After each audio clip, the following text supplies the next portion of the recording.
का वो जगन्नाथपुरी में जाके देखो आप। हाथ नहीं है, पांव नहीं है, कान नहीं है, मुखमंडल नहीं है, गाल नहीं है। क्यों? शास्त्रों में प्रेम की 10 अवस्थाएं बताई गई, 10 स्टेप हैं प्रेम के। हम आप सब लोग तो उस अवस्था, वो सीढ़ियों से बहुत दूर हैं। प्रेम प्रेम प्रेम की छिटकार भी नहीं है हमारे ऊपर। ब्रजवासियों की याद में श्री कृष्ण जब 10वीं अवस्था पार कर गए तो प्रेम का स्वरूप होता है कि 10वीं अवस्था पार करते ही व्यक्ति का अंग पिघलने लग जाता है। सबको कथा पता है, रोहिणी मैया द्वारिका में कथा सुना रही थी, ब्रज की लीला। सारी पत्नियां बैठ करके सुन रही थी भगवान की, और सुनते सुनते सुनते सुनते तभी द्वारिकाधीश सुभद्रा जी और बलभद्र आकर के द्वार पर विराज गए और बैठ करके सुनने लगे। ब्रज की कथा सुनते ही ठाकुर जी की भुजाएं खड़ी हो गई और नेत्र बंद करके ठाकुर जी बार बार अपने हृदय को पकड़ के कहने लगे, अरे कोई ब्रजवासियों को ले आओ, मेरे हृदय से लगा दो, मोए ब्रजवासियों की बहुत याद आ रही है, कोई ब्रज के जन्म को लाके मेरे हृदय से लगा दो। और इसी विरह में 10वीं अवस्था प्रेम की पार हुई। ठाकुर जी का मुख पिघलने लगा, ठाकुर जी के हाथ पिघलने लगे, ठाकुर जी का श्रीअंग पिघलने लगा। तभी नारद जी को चिंता हुई। नारद जी दौड़ करके गए और रोहिणी मैया से जाके व्यास मंच पे बैठ कथा सुना रही रोहिणी मैया नेत्र बंद करके। तभी कहा, मैया अभी कथा विश्राम करो, नहीं तो ठाकुर जी नदी बहन करके बहने लग जाएंगे। रोहिणी मैया ने कथा विश्राम करी और उस समय ठाकुर जी का बहुत करीब करीब 70% जो श्री अंग था वो पिघल चुका था। और वहीं कथा विश्राम हो गई तो वहीं रूप ऐसे ही रह गया ठाकुर जी का। नारद जी ने जाकर के प्रणाम किया, बोले भगवान अब कैसे सृष्टि का आगे संचार होगा, आप तो ऐसे बन गए। ठाकुर जी बोले, नारद पूरे विश्व को पता चलना चाहिए कि मैं ब्रज से कितना प्रेम करता हूं, इसलिए मेरा यही स्वरूप उड़ीसा के श्री जगन्नाथ मंदिर में विराजमान होगा और कलयुग का प्रधान देव मुझे ही माना जाएगा, ताकि पूरे विश्व को मैं बता सकूं। बाकी सारे मंदिरों के जो ठाकुर हैं वो स्थिर रहेंगे, पर मेरा स्वरूप अस्थिर होगा। यदि कोई मंदिर में आके दर्शन नहीं करेगा तो मैं रथ पे बैठ करके पूरे विश्व को दिखाऊंगा कि देखो ये मेरे ब्रजवासियों के प्रेम का स्वरूप है। ब्रजवासियों के प्रेम में ठाकुर जी प्रेम विगलित हो गए।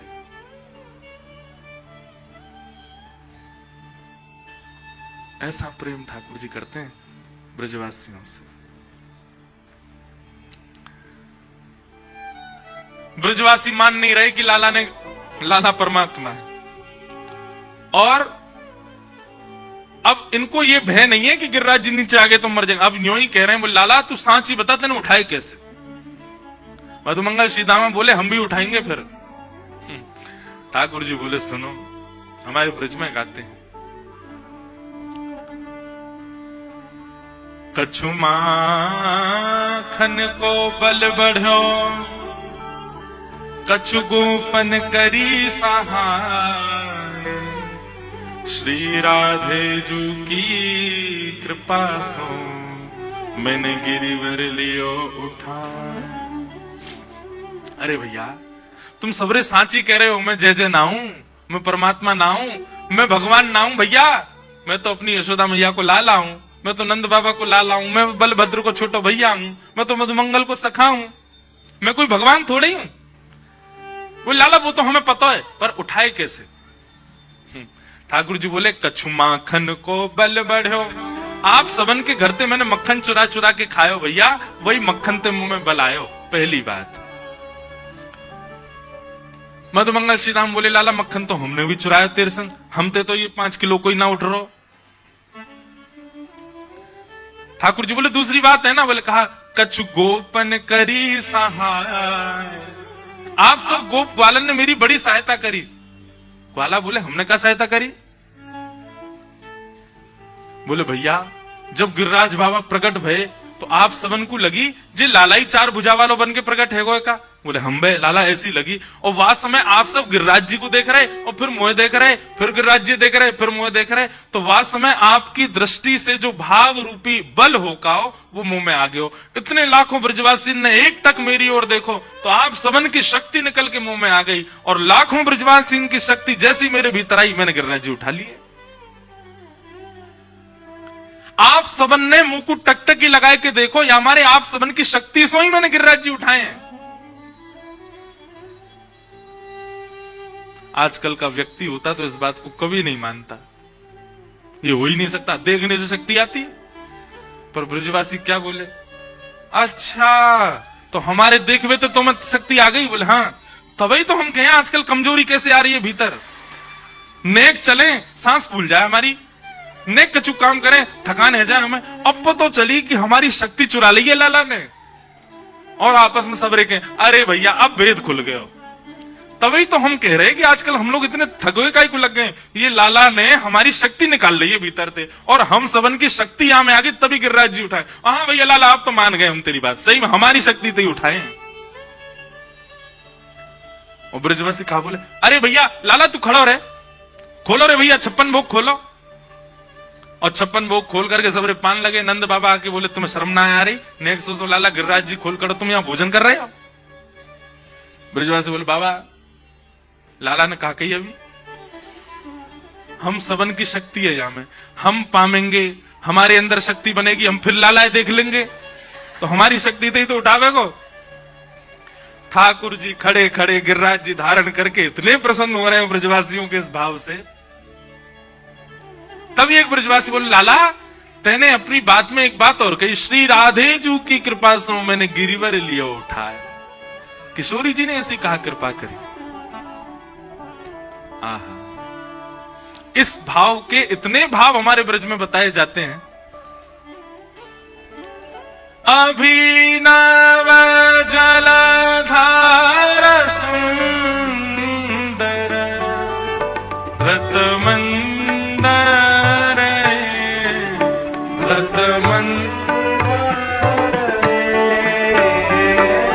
श्रीमुख चंद्र चकोर जय जय देव हरे। श्रीमुख चंद्र चकोर जय जय देव हरे। श्री राधा मुख चंद्र चकोर जय जय देव हरे। श्री राधा मुख चंद्र चकोर जय जय देव हरे।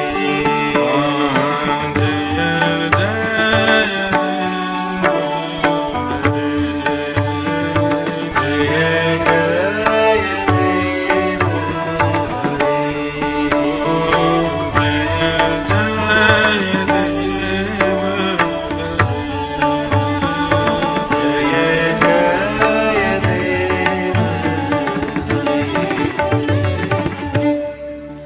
अभिनव जलधर सुंदर धृत मंदर श्रीमुख चंद्र चकोर जय जय देव हरि।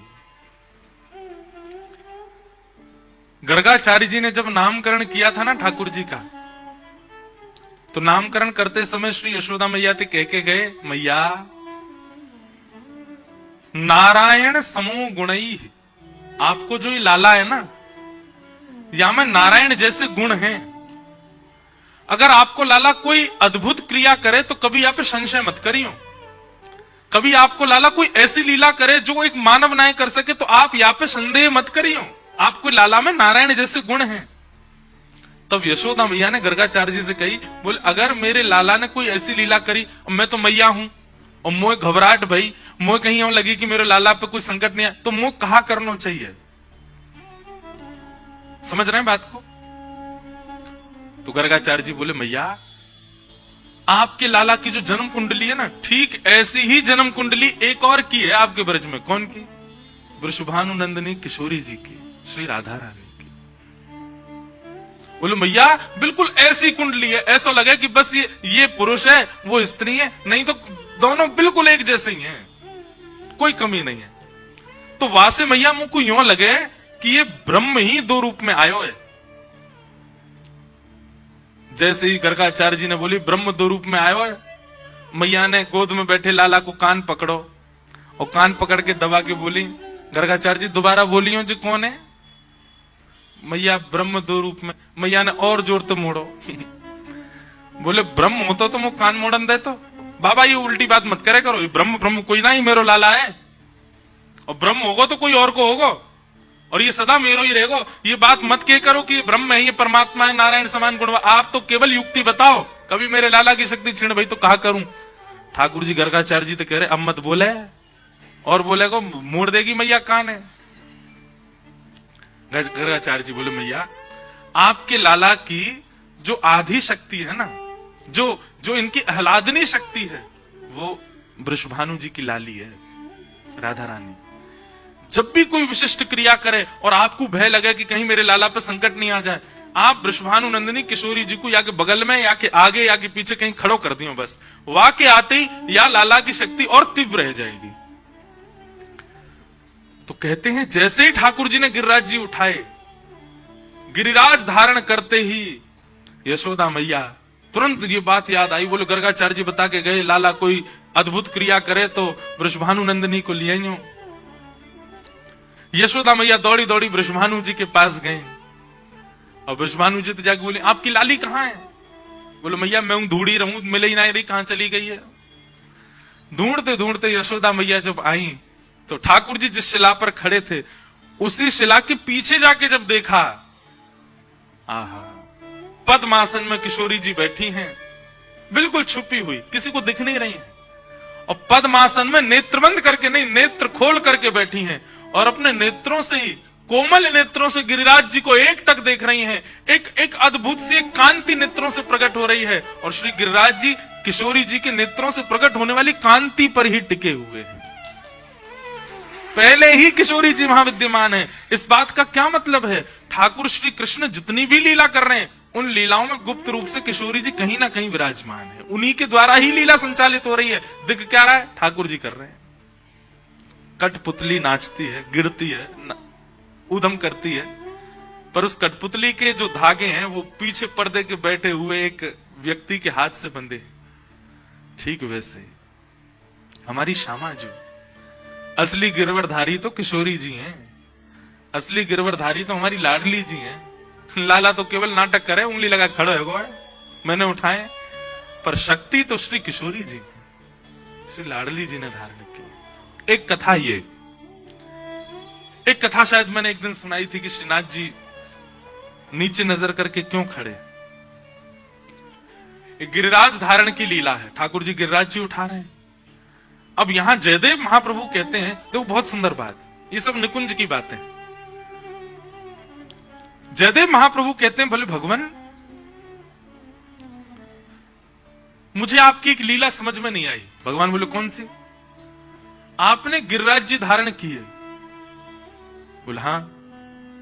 इतना विशाल पर्वत 7 वर्ष का बालक अपनी उंगली पर धारण करता, उंगली के नख पे धारण करता है, और देवताओं के राजा इंद्र को यह पता ही नहीं चला कि आप परमात्मा हो। ऐसा हो नहीं सकता। 7 दिन 7 रात्रि तक वर्षा होती रही, इंद्र सो गया था क्या? इंद्र को पता नहीं चला कि आप परमात्मा हो? ये कोई सामान्य बालक नहीं कर सकता, ये कोई साधारण व्यक्ति की क्रिया नहीं है। जगन्नाथ भगवान बोले पता ही नहीं चला होगा। जयदेव महाप्रभु बोले नहीं नहीं नहीं, इसमें मुझे एक दूसरी लीला दिखाई दे रही है ठाकुर जी। भगवान बोले कौन सी? बोले मुझे ऐसा लगता है कि इंद्र को तो 7 क्षणों में ही पता चल गया था कि आप परमात्मा हो। इंद्र को तो 7 क्षणों में ही अवगत हो गया था कि आप पर ब्रह्म हो। तो फिर 7 दिन 7 रात्रि तक वर्षा होने का कारण क्या था? बोले लाखों ब्रजवासी खड़े थे, और आप जहां खड़े हैं बिल्कुल आपके सन्मुख सामने ही किशोरी जी खड़ी थी। आपने जैसे गिरिराज जी धारण करके किशोरी जी को देखा, चारों ओर नजर घुमा के जैसे ही आपने सामने किशोरी जी को देखा, किशोरी जी को देख करके आपके मन में भाव आया, और दिना तो किशोरी जी चलती फिरती दिखें, और दिना तो किशोरी जी को कभी ये अंग दिख जाए, कभी ये अंग दिख जाए, बड़ी मशक्कत करनी पड़े तब जाके इनके दर्शन हो में। ये बढ़िया योजना बनी है, चारों तरफ ब्रजवासी खड़े हैं, घिच-पिच के खड़े हैं, और किशोरी जी बिल्कुल सामने ही खड़ी हैं। इनको देखने को यहां से बढ़िया अवसर नहीं मिलेगा। बोले 7 क्षण बाद आपने इंद्र को आज्ञा की, बोले सुन, जब तक तेरे भंडार पूरे नहीं हो जाए वर्षा कर तो रही हो। क्यों? श्रीमुख चंद्र चकोर, जय जय देव। आप किशोरी जी को देखना चाहते थे, दर्शन करना चाहते थे, इसलिए आपने इंद्र को आज्ञा की वर्षा करता रहे, नहीं तो 7 दिन 7 रात्रि मूसलाधार बारिश। इंद्र को देवता की पदवी पर आपने ऐसे ही नहीं बैठा दिया। इतना कम बुद्धि वाला नहीं है इंद्र, वो देवता है। मानवों को जिस बात को जानने में सालों लगते हैं, देवताओं को क्षण में समझ में आ जाता है, इसीलिए तो वो देवता है। उसको ये नहीं पता चला कि आप परमात्मा हो, उसको पता तो चल गया था, लेकिन आपने ही आज्ञा करी, बोले वर्षा करता रहे। श्री जी दिख रही है सामने, उनके दर्शन करता रहूंगा मैं तो। और जयदेव महाप्रभु कहते हैं, बोले भगवान 7 दिन 7 रात्रि, इतने दिन वर्षा होनी निश्चित नहीं। मतलब अब इसमें एक प्रश्न उठता है, क्या ठाकुर जी किशोरी जी को केवल 7 दिन ही देखना चाहिए? 7 दिन में मन भर गया ठाकुर जी का? नहीं, ठाकुर जी तो अनवरत देखना चाहते थे, पर इंद्र के पास वर्षा का जल जितना था सब खत्म हो चुका था। इंद्र बोलो मुंह पे इतनी भंडार है प्रभु, और कहा बरसाऊं? 7 दिन बाद जब वर्षा बंद हुई, ठाकुर जी बोले, हे तेन का बंद करी? ठाकुर जी सब रोज समुद्र को जल बहा दियो मैंने, और कहा बहाऊं? तब जाके 7 दिन में वर्षा बंद हुई, नहीं तो आपकी तो इच्छा ये थी 7 कल्पों तक मैं यूं ही खड़ा रहूं और श्री जी को देखता रहूं। इसीलिए जयदेव महाप्रभु